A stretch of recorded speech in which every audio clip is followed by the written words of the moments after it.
ఈరోజు మనం నూతన రహదారి భద్రతా చట్టం గురించి తెలుసుకుందాం. కేంద్ర ప్రభుత్వం మనకి కొన్ని చట్టాలు తీసుకొచ్చింది. వాటిలో ముఖ్యమైనది ఏంటంటే నూతన రహదారి భద్రతా చట్టం అనమాట. ఈ చట్ట ప్రకారంగా గనక మనం ఎక్కడైనా సరే యాక్సిడెంట్‌లకి గనక కారణమైతే గనక కఠినమైన శిక్షలు పడే అవకాశం ఉంది. ఎందుకంటే ఈ చట్ట ప్రకారంగా గతంలో ఎలా ఉండేదంటే మైనర్‌లకి గనక మనం ఎలాంటి లైసెన్స్ లేకుండా బైకులు గనక ఇస్తే, బైకులు గానీ, వాహనాలు గానీ ఇచ్చినట్లయితే తల్లిదండ్రులకు శిక్ష వేసేవాళ్ళు ఇంతకుముందు చట్ట ప్రకారంగా. అయితే ఇప్పుడు వచ్చిన కొత్త చట్ట ప్రకారంగా ఏంటంటే పిల్లలకే 25,000 వరకు జరిమానా విధిస్తారు. దానితో పాటుగా వాళ్ళకి 25 సంవత్సరాలు వచ్చేంత వరకు కూడా ఎలాంటి లైసెన్స్ లేకుండా ఆంక్షలు విధించారనమాట. ఇది ఈ చట్టంలో చెప్పే ముఖ్యమైన విషయం అనమాట. కొత్త ట్రాఫిక్ రూల్స్ ఇవే. ఇప్పుడు నేను చెప్పబోయే కొన్ని ట్రాఫిక్ రూల్స్ కొత్తగా చట్టం తీసుకొచ్చామని చెప్పాం కదా, ఆ చట్ట ప్రకారం కొన్ని ట్రాఫిక్ రూల్స్ తీసుకొచ్చారు. ఆ ట్రాఫిక్ రూల్స్ ఏంటంటే ఫస్ట్ మనం రెడ్ లైట్ ఉల్లంఘన అనమాట. సహజంగా మనం ట్రాఫిక్లో వెళ్తూ ఉంటే సిటీల్లో మనం చూస్తూ ఉంటాం. రెడ్ లైట్ వేస్తారనమాట. రెడ్ లైట్ వేసినప్పుడు ఏదైనా జంక్షన్ దగ్గర రెడ్ లైట్ వేసినప్పుడు మనం ఏం చేయాలి? వెంటనే ఆగిపోవాలని దాని అర్థం. కానీ దాన్ని ఉల్లంఘించి మనం చేస్తే గతంలో ఎలా ఉండేదంటే ₹100 జరిమానా వేసేవాళ్ళు. కానీ ఇప్పుడు వచ్చిన కొత్త చట్ట ప్రకారంగా 500 వరకు జరిమానా విధించబడుతుందన్నమాట. అలాగే అథారిటీ ఆదేశాలను ధిక్కరించటం. ఈ ట్రాఫిక్ పోలీసులకు సంబంధించిన కానీ లేదా ట్రాఫిక్ అధికారులు సంబంధించిన అథారిటీలు ఏదైనా మనకి ఆజ్ఞలు కనుక వేసినట్లయితే వాళ్ళ అథారిటీని కనుక మనం ధిక్కరించినట్లయితే గతంలో 500 ఉండేది జరిమానా. కానీ ఇప్పుడు వచ్చిన చట్ట ప్రకారంగా 5,000 వరకు జరిమానా విధించడం జరుగుతుందన్నమాట. చాలా జాగ్రత్తగా చాలా స్ట్రిక్ట్గా చేశారన్నమాట. కొత్తగా వచ్చిన చట్టం ఈ రోడ్డు రహదారి భద్రతా నియమ చట్టం మాత్రం చాలా స్ట్రిక్ట్గా ఉందన్నమాట. కాబట్టి మీరందరూ ఈ విషయాలు గుర్తుంచుకోవాలన్నమాట. అలాగే లైసెన్స్ లేకుండా డ్రైవింగ్ చేస్తే ఏంటి? గతంలో లైసెన్స్ లేకుండా డ్రైవింగ్ చేస్తే మనకు ఎలా ఉండేదంటే 500 జరిమానా విధించేవాడు.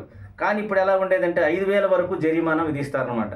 లైసెన్స్ లేకపోతే కనుక ట్రాఫిక్ పోలీసులు మనల్ని పట్టుకుంటే 500 జరిమానా వేసేవాళ్ళు. కానీ ఇప్పుడు వచ్చిన కొత్త రూల్స్ ప్రకారంగా 5,000 వరకు జరిమానా విధించడం జరుగుతుందన్నమాట. అలాగే అతివేగం చాలామంది మైనర్లు కానీ మేజర్లు కానీ ఎక్కువగా చూస్తూ ఉంటాం మనం రోడ్ల మీద. అతివేగం వల్ల చాలామందికి ప్రాణాపాయం, చాలామందికి ప్రమాదాలు జరిగే అవకాశం ఉంది. మరి అలా ట్రాఫిక్లో మనం అతివేగంగా ప్రయాణించడం అనేది చాలా నేరం. కాబట్టి అతివేగంగా ప్రయాణించడం వల్ల గతంలో 400 జరిమానా ఉండేది. కానీ ఇప్పుడు అది ₹1,000 వరకు పెంచడం జరిగిందనమాట అతివేగంగా మనం డ్రైవింగ్ చేసినట్లయితే. అలాగే ప్రమాదకరమైన డ్రైవింగ్.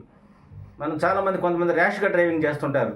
ఆ ర్యాష్గా డ్రైవింగ్ చేయటం వల్ల మనం చాలా చూస్తుంటాం రోడ్ల మీద కానీ లేకపోతే ఎక్కడెక్కడో చాలా చాలా చాలా భయంకరమైన ప్రమాదాలు మనం రోడ్ల మీద చూస్తూ ఉంటాం అనమాట. అలా ప్రమాదకరమైన డ్రైవింగ్ చేసినప్పుడు గతంలో ఎలా ఉండేదంటే ₹1,000 వరకు జరిమానా విధించేది.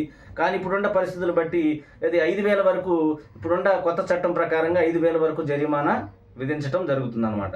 అలాగే డ్రంక్ అండ్ డ్రైవ్ అంటే మీకు అందరూ తెలుసు. మనం డ్రైవ్ చేసినప్పుడు తాగినట్లయితే ఎలా ఉండేదంటే డ్రంక్ అండ్ డ్రైవ్ ప్రకారంగా మనకి మరి డ్రంక్ అండ్ డ్రైవ్ చేసినట్లయితే చాలా ఇబ్బందికరమైన పరిస్థితి ఉండేదన్నమాట. డ్రంక్ అండ్ డ్రైవ్ కనుక చేసినట్లయితే గతంలో 2,000 వరకు జరిమానా ఉండేది. ఇప్పుడు కనుక త్రాగి మనం డ్రైవింగ్ చేసినట్లయితే 10,000 వరకు, ఇప్పుడున్న కొత్త చట్ట ప్రకారంగా 10,000 వరకు జరిమానా విధించబడుతుంది. కాబట్టి ప్రతి ఒక్కళ్ళు కూడా గుర్తుంచుకోవాలి. ఈ ట్రాఫిక్ రూల్స్ని తప్పనిసరిగా ప్రతి ఒక్కరూ పాటించాలి. ఎట్టి పరిస్థితుల్లో దీన్ని ఉల్లంఘించకూడదనమాట. అలాగే స్పీడింగ్ అనమాట.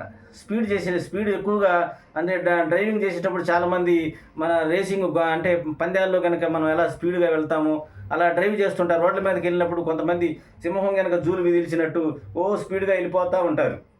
అది ఎంత మాత్రం కూడా కరెక్ట్ కాదనమాట. అలా వెళ్ళడం వల్ల గతంలో ఎలా ఉండేదంటే 500 వరకు జరిమానా విధించేవాళ్ళు.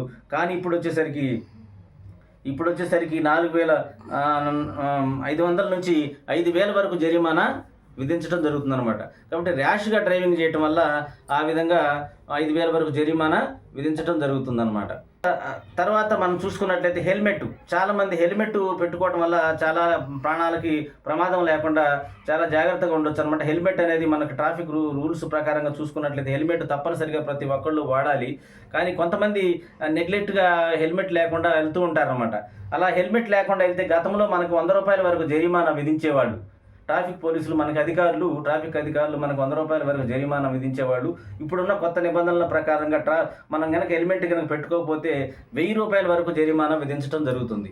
కాబట్టి వాళ్ళు మనకు జరిమానా విధిస్తున్నారంటే మన క్షేమం కోసమే ప్రభుత్వం వారు మనకి మరి మన క్షేమం కోసమే వీరు ఇలాంటి చట్టాలు తీసుకొచ్చారు. కాబట్టి తప్పనిసరిగా ఈ ట్రాఫిక్ రూల్స్ అనేది మనం పాటించాలి. మనం అందరం కూడా, ఎందుకంటే మన వెనక మన కుటుంబాలు మనల్ని నమ్ముకొని ఎంతోమంది ఉన్నారు. మనకు భార్య, పిల్లలు, మరి మనల్ని నమ్ముకొని తల్లిదండ్రులు అందరూ ఉన్నారు. కాబట్టి ఒకసారి మనం డ్రైవింగ్ చేసేటప్పుడు కూడా ఆలోచించుకోవాలి. మరి మనం ర్యాష్గా డ్రైవింగ్ చేయడం వల్ల మనం ఎంత ప్రమాదానికి గురవుతామో మరి ఏంటనేది, మరి మనం నమ్ముకొని ఎంతోమంది ఉన్నారు. కాబట్టి మరి దానివల్ల మనం చాలా నష్టపోతాం. కాబట్టి కుటుంబాలు ఛిద్రమైన, మనం రోజు న్యూస్లో చూస్తూనే ఉంటాం, సోషల్ మీడియాలో కూడా చూస్తూనే ఉంటాం. రోడ్డు ప్రమాదాలు జరగడం వల్ల కొన్ని కుటుంబాలు ఛిద్రమైపోయి ఉన్నాయన్నమాట. కాబట్టి మీరందరూ దీన్ని దృష్టిలో ఉంచుకోవాలి. మనం డ్రైవింగ్ చేసేటప్పుడు, రోడ్డు మీదకి వచ్చి డ్రైవింగ్ చేసేటప్పుడు ప్రతి ఒక్కరూ కూడా, మనకి వెనక ఫ్యామిలీ ఉంది, మనం వెళ్తే మనకు ఏదైనా జరిగితే మన ఫ్యామిలీ తీవ్రంగా నష్టపోద్ది అనే విషయాన్ని కనుక ప్రతి ఒక్క మనిషి గుర్తుంచుకుంటే ఈరోజు జాగ్రత్తగా ఒళ్ళు దగ్గర పెట్టుకొని అందరూ కూడా డ్రైవింగ్ చేయడానికి అవకాశం ఉందన్నమాట. కాబట్టి ఈ విధంగా మనం మరి ట్రాఫిక్ రూల్స్ అనేది మనం పాటించాల్సిన అవసరం ఉందన్నమాట. అలాగే అత్యవసర వాహనాలు అడ్డుకోవద్దు అనమాట. అత్యవసర వాహనాలను మనం అడ్డుకోకూడదు. అత్యవసర వాహనాలు అంటే ఉదాహరణకి అంబులెన్స్ ఉన్నాయి.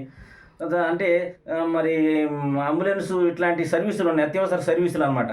అలాంటి సర్వీసులు వచ్చినప్పుడు మనం ఏం చేయాలంటే వాటికి మనం రోడ్డుకి నియమాలు పాటించి మనం ఒక సైడ్ ఇవ్వాలన్నమాట వాళ్ళకి. అలా సైడ్ ఇవ్వకపోతే చాలా ప్రమాదం అన్నమాట. అత్యవసర సర్వీసులు అంటే మీకు తెలుసు, పోలీసు వారిది కానీ, లేకపోతే అంబులెన్స్, అత్యవసర సర్వీసుల కింద అంబులెన్స్లు వస్తాయి. అలాగే అగ్నిమాపక మరి బళ్ళు వస్తాయి. అగ్నిమాపక బళ్ళు కూడా అత్యవసర సర్వీసుల కింద వస్తాయి అన్నమాట. ఇవి వచ్చినప్పుడు మనం ఏం చేయాలంటే తప్పనిసరిగా రోడ్డు నియమాలు పాటించి రోడ్డుకు మనం వాళ్ళకి వెంటనే సైడ్ ఇవ్వటం అనేది మనం నేర్చుకోవాలన్నమాట. అలా కనుక ఇవ్వకపోతే రూ. 1000 వరకు జరిమానా ఉందన్నమాట. ఎంతో మరి పేషెంట్లు దాంట్లో ఉంటారు, అత్యవసరమైన సేవలు అందించాల్సిన పరిస్థితి, ఒక నిండు ప్రాణాలు మరి కాపాడాల్సిన అవసరం ఉంది. కాబట్టి మనం అందరం కూడా అలాంటి సమయంలో మన పనులన్న మానుకొని సరే వాళ్ళకి మనం డ్రైవింగ్కి తప్పనిసరిగా రోడ్డు నియమాలు పాటించి మనం వారికి దారి ఇవ్వాల్సిందిగా ఈ సందర్భంగా నేను తెలియజేస్తున్నాను. అయితే విషయం ఏంటంటే ప్రతి ఒక్కరూ కూడా గమనించాలి మనం డ్రైవింగ్ చేసేటప్పుడు. ఎందుకంటే కేంద్ర ప్రభుత్వం వారు ఎంతో మంచి సంకల్పంతో మనందరి రక్షణ కోసమే ఉన్నారు. కాబట్టి మంచి సంకల్పంతో ఈ చట్టాలు తీసుకొచ్చారు. కాబట్టి అందరూ కూడా రోడ్డు నియమాలు పాటించాలి. ప్రతి ఒక్కరూ కూడా ఈ నియమాలు పాటించి మనం డ్రైవింగ్ చేసేటప్పుడు ఒళ్ళు దగ్గర పెట్టుకుని డ్రైవింగ్ చేస్తే, మన కుటుంబం గురించి మనం ఆలోచించుకుంటూ డ్రైవింగ్ చేస్తే మనం తప్పనిసరిగా మనం జాగ్రత్తగా మనం క్షేమంగా మనం చేరవలసిన గమ్యానికి చేరుతాం. కాబట్టి మీరందరూ కూడా తప్పనిసరిగా ఈ రోడ్డు నిబంధనలను పాటించి అందరూ కూడా క్షేమంగా ఉంటారని, మీరందరూ కూడా ఈ రహదారి భద్రతా నియమాలు అందరూ కూడా పాటించాలని ఈ సందర్భంగా నేను తెలియజేస్తున్నాను. జై హింద్.